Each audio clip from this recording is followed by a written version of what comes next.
और बजट सत्र को लेकर तैयारी में सियासी दल जुट गए हैं। आज शाम बीजेपी विधानमंडल दल की बैठक होनी है। बैठक में बजट सत्र को लेकर रणनीति बनेगी। तो देखिए, बजट सत्र को लेकर तैयारी में सियासी दल अब जुट गए हैं। आज शाम बीजेपी विधानमंडल दल की भी बैठक होगी। बैठक में बजट सत्र को लेकर रणनीति बनेगी। तो एक तरफ जहां विपक्ष सरकार को घेरने के लिए बैठक करके रणनीति बनाएगा, तो वहीं दूसरी तरफ सरकार भी जो है वो रणनीति आज बनाने वाली है। बजट सत्र को लेकर सियासी दल जो है वो तैयारी करने में जुट गए हैं। आज शाम बीजेपी विधानमंडल दल की भी बैठक होगी और इस बैठक में बजट सत्र को लेकर रणनीति बनेगी। तो बैठक में बजट सत्र को लेकर रणनीति बनाई जाएगी।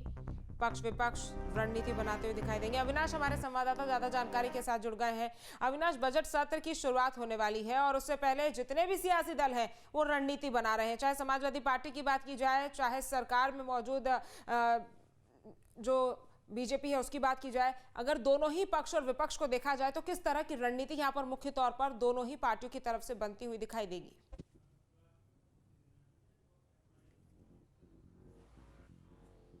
चलिए, अविनाश के साथ संपर्क साधने की कोशिश करेंगे। अभी अविनाश से संपर्क हो नहीं पा रहा है, लेकिन आपको बता दें कि सुबह 11 बजे समाजवादी पार्टी विधानमंडल दल की बैठक होनी है। शाम में बीजेपी विधानमंडल दल की बैठक होनी है। बजट सत्र से पहले आज रणनीति जो है वो पक्ष और विपक्ष बनाता हुआ दिखाई देगा। तो बजट सत्र शुरू होना है। बता दें 11 तारीख को बजट उत्तर प्रदेश का पेश होगा, लेकिन उससे पहले रणनीति यहाँ पर पक्ष और विपक्ष बनाते हुए दिखाई दे रहे हैं। बजट सत्र को लेकर तैयारी में सियासी दल जुट गए हैं। अविनाश हमारे साथ जुड़ गए। अविनाश, बजट सत्र को लेकर तमाम सियासी दल जो है वो अब तैयारी कर रहे हैं। अगर पक्ष और विपक्ष की बात की जाए तो कौन से वो मुख्य मुद्दे विपक्ष उठाता हुआ दिखाई देगा और कौन सी वो बातें जिनको सरकार विपक्ष उनके खिलाफ इस्तेमाल ना कर सके, और सरकार की कौन सी खूबियां हैं, क्या कुछ काम सरकार ने किया, और खासतौर पर बजट को लेकर अगर बात की जाए तो किस तरह से रणनीति पक्ष और विपक्ष की यहाँ पर बनती हुई दिखाई देगी? देखिए, कल सुबह 11 बजे से बजट सत्र की शुरुआत होगी और 11 फरवरी को योगी सरकार अब तक का यानी कि उत्तर प्रदेश का सबसे बड़ा बजट पेश करने वाली है, जिसका आकार तकरीबन 9 लाख करोड़ का बताया जा रहा है। हालांकि उससे पहले आज सर्वदलीय बैठक बुलाई गई है। तकरीबन 12 बजे के आसपास विधानसभा में जो सर्वदलीय बैठक है वो शुरू होगी विधानसभा स्पीकर की अध्यक्षता में। और इस बैठक में सीएम के साथ जो तमाम पार्टियां हैं उनके विधानमंडल दल के नेता मौजूद रहेंगे, चाहे हम बीजेपी की सहयोगी पार्टियों की बात करें या फिर विपक्षी पार्टियों की बात करें।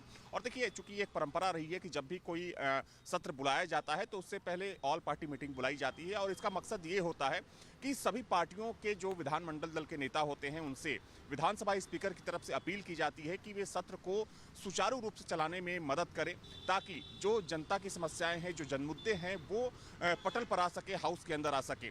हालांकि देखा जाए तो आज 11 बजे समाजवादी पार्टी ने भी एक बैठक बुलाई है, जिसमें सपा के जो तमाम विधायक हैं वो मौजूद रहेंगे।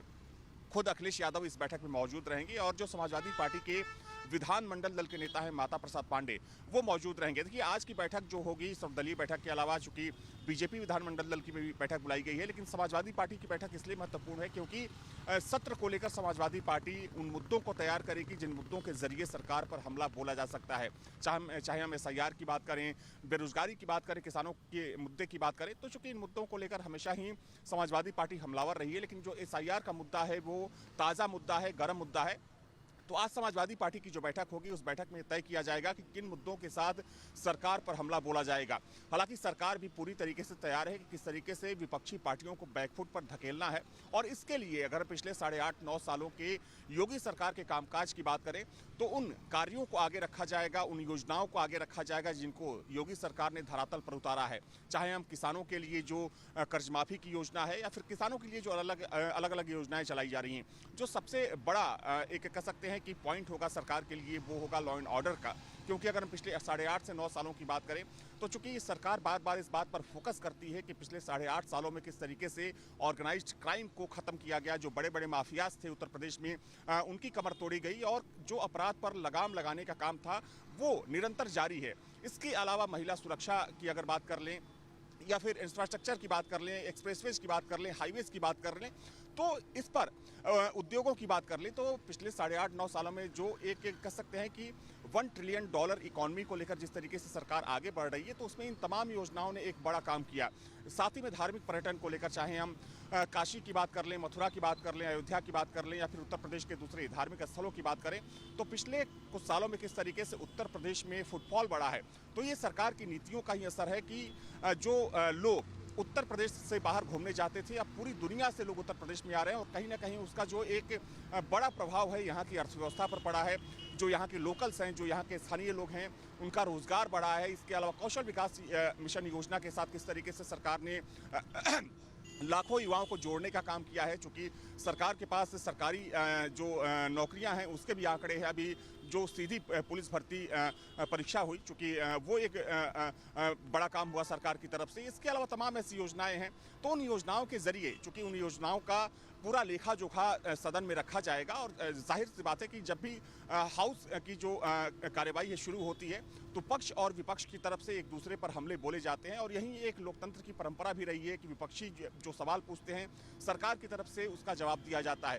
तो माना जा रहा है कि जब SIR या दूसरे मुद्दों के साथ समाजवादी पार्टी सरकार पर हमला बोलेगी, तो सरकार अपनी योजनाओं के साथ साथ लॉ एंड ऑर्डर के साथ पूरे विपक्ष को बैकफुट पर धकेलने की कोशिश करेगी। हालांकि देखिए, महत्वपूर्ण ये भी है कि कल, चूंकि देखा जाए तो कल जब हाउस की प्रक्रिया शुरू होगी, तो समाजवादी पार्टी ने ये प्लान कर रखा है कि विधानसभा परिसर के अंदर जो चौधरी चरण सिंह की प्रतिमा है, वहां पर सबसे पहले प्रोटेस्ट किया जाए और सरकार का विरोध किया जाए।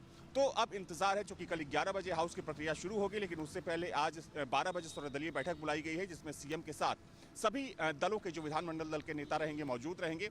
विधानसभा स्पीकर की तरफ से सभी नेताओं से अपील की जाएगी कि वे सदन को बैठक को लेकर बात हो गई, लेकिन अगर बात बजट सत्र की जाए, चूंकि 2027 में चुनाव होने, और चुनाव से पहले का बजट हम देखते हैं कि हमेशा ही खास होता है, चाहे वो लोकसभा चुनाव हो, चाहे विधानसभा के चुनाव हो। जिस भी राज्य का चुनाव होता है, वहां पर चुनाव होने से पहले पिछले साल का जो बजट होता है वो काफी ज्यादा अहम होता है, क्योंकि उसमें तमाम वर्गों को साधने की कोशिश यहां पर सरकार की तरफ से की जाती है। देखिए, निश्चित तौर पर 27 के चुनाव से पहले योगी सरकार का ये आखिरी फुल बजट होगा, यानी कि पूर्ण बजट होगा। हो सकता है कि साल के आखिर में सरकार एक बार फिर से सप्लीमेंट्री बजट लेकर आए, क्योंकि तमाम ऐसी योजनाएं होती हैं जिसमें धन की जरूरत होती है। लेकिन निश्चित तौर पर आपने बिल्कुल सही कहा कि जब भी चुनाव होता है, और चुनाव से पहले का जो बजट होगा वो काफी महत्वपूर्ण होता है, क्योंकि इस बजट में कई बड़ी योजनाओं की घोषणा की जाती है। और जैसा कि मैंने पहले कहा कि चूंकि ये सबसे बड़ा बजट होगा अब तक का योगी सरकार का, और ना ही सिर्फ योगी सरकार का, बल्कि उत्तर प्रदेश के इतिहास का, तकरीबन 9 लाख करोड़ का ये बजट होगा, जिसमें माना जा रहा है कि कई बड़ी योजनाओं के लिए इसमें धन का प्रबंध हो सकता है। कुछ नई योजनाओं को शुरू करने के लिए सरकार इस बजट में घोषणा कर सकती है, क्योंकि देखिए, चुनाव जब भी होता है, चाहे कोई भी पार्टी हो, तो उसकी कोशिश ये होती है कि बजट में कुछ ऐसे लोक लुभावने वादे किए जाएं ताकि जनता अट्रैक्ट हो, जनता आकर्षित हो, जनता उस पार्टी और सरकार के साथ जुड़ सके। तो इस सरकार की भी यही कोशिश होगी कि जो इस बार का बजट, यानी कि 11 फरवरी को जो बजट पेश होने वाला है, चुनाव को ध्यान में रखकर, चूंकि देखिए अभी तमाम ऐसी बड़ी योजनाएं चल रही हैं, चाहे हम एक्सप्रेसवेज की बात करें, इंडस्ट्रियल डेवलपमेंट की बात करें, किसानों की बात करें, नौजवानों की बात करें, तो इनके लिए इस बजट में धन का प्रबंध तो होगा ही, और साथ में जो योजनाएं अभी चल रही हैं उनके लिए धन का प्रबंध तो होगा ही, लेकिन साथ में कुछ तमाम नई योजनाएं, और काफी ज्यादा अहम ये बजट होगा और ऐतिहासिक बजट ये हो सकता है। तमाम जानकारी हम तक पहुंचाने के लिए अविनाश, आपका बहुत बहुत धन्यवाद। आपके मोबाइल पर तुरंत आएगी ब्रेकिंग न्यूज, स्क्रीन पर सबसे पहले दिखेगी बड़ी खबर, देश दुनिया की हर खबर एक जगह। अब आपके मोबाइल पर तुरंत फटाफट इंस्टॉल कीजिए न्यूज नेशन ऐप और रखिए खुद को अपडेट।